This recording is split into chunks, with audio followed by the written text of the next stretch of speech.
বন্ধুরা, বাড়িতে যদি হঠাৎ করে মিষ্টি খেতে ইচ্ছে করে তাহলে এই রেসিপিটি একবার হলেও ট্রাই করতে পারো। এটা বানানো খুবই সহজ আর খেতে দুর্দান্ত হয়। এটা সুজি দিয়ে বানানো একটি মিষ্টি। তো দেখে নাও আজকের এই রেসিপিটি। নমস্কার, আমি সাথী চলে এসেছি তোমাদের সামনে আবারও নতুন একটি রেসিপি নিয়ে। তো দেখতে থাকো আমার আজকের রেসিপি।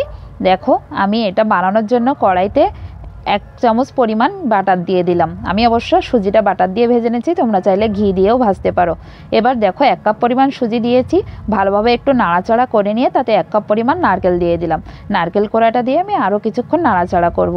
এটা লো টু মিডিয়াম আঁচে করতে হবে যাতে সুজিটা না পুড়ে যায়। এবার দেখো সেই কাপেরই 1 কাপ পরিমাণ চিনি দিয়ে দিলাম। এবার ভালোভাবে নাড়াচাড়া করে নেব। ভালোভাবে কিছুক্ষণ নাড়াচাড়া করে নিয়ে আমি এতে 1 কাপ পরিমাণ দুধ দিয়ে দিচ্ছি। দুধটা অবশ্য আমার পরে আবারও লাগতে পারে। আমি প্রথমে 1 কাপ দিয়ে একটু নাড়াচাড়া করে নিচ্ছি। এবার দেখো আমার আরও কিছুটা দুধ লাগছে, আমি আরও 1 কাপ দুধ দিয়ে দিলাম। আর 1 কাপ দুধ দিয়ে আমি ভালোভাবে একটু নাড়াচাড়া করে নেব। কিছুক্ষণ নাড়াচাড়া করার পরে দেখো একটা চিটচিটে ডো তৈরি হয়ে যাচ্ছে।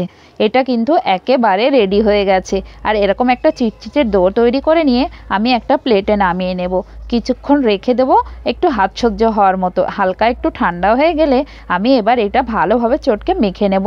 একটা ডো বানিয়ে নেব ভালোভাবে। একটু ভালোভাবে মেখে নিতে হবে যাতে মিষ্টিটা বানালে ভেঙে না যায়। এবার এতে আমি 3 টেবিল চামচ পরিমাণ ময়দা দিয়ে দেবো। তোমরা চাইলে এখানে কর্নফ্লাওয়ারও ব্যবহার করতে পারো। এবার ময়দা দিয়ে ভালোভাবে মেখে নিয়ে আমি ডোটা তৈরি করে নিয়েছি।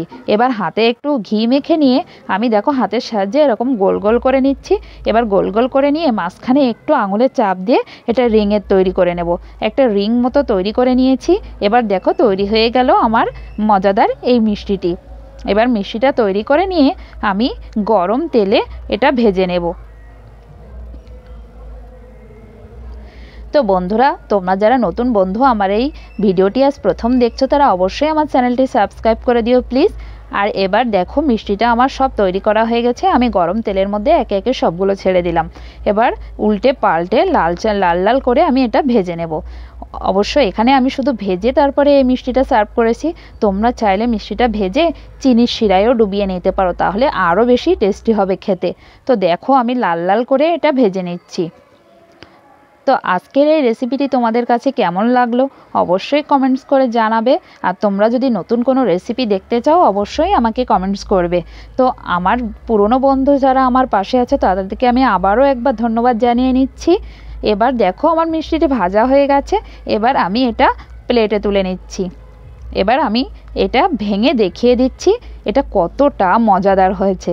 দেখো ভিতরটা একেবারেই নরম তুলতুলে আর বাইরেটা কত ক্রিপসি হয়েছে। তো বন্ধুরা, আজকের মতো রেসিপিটি এখানেই শেষ করছি।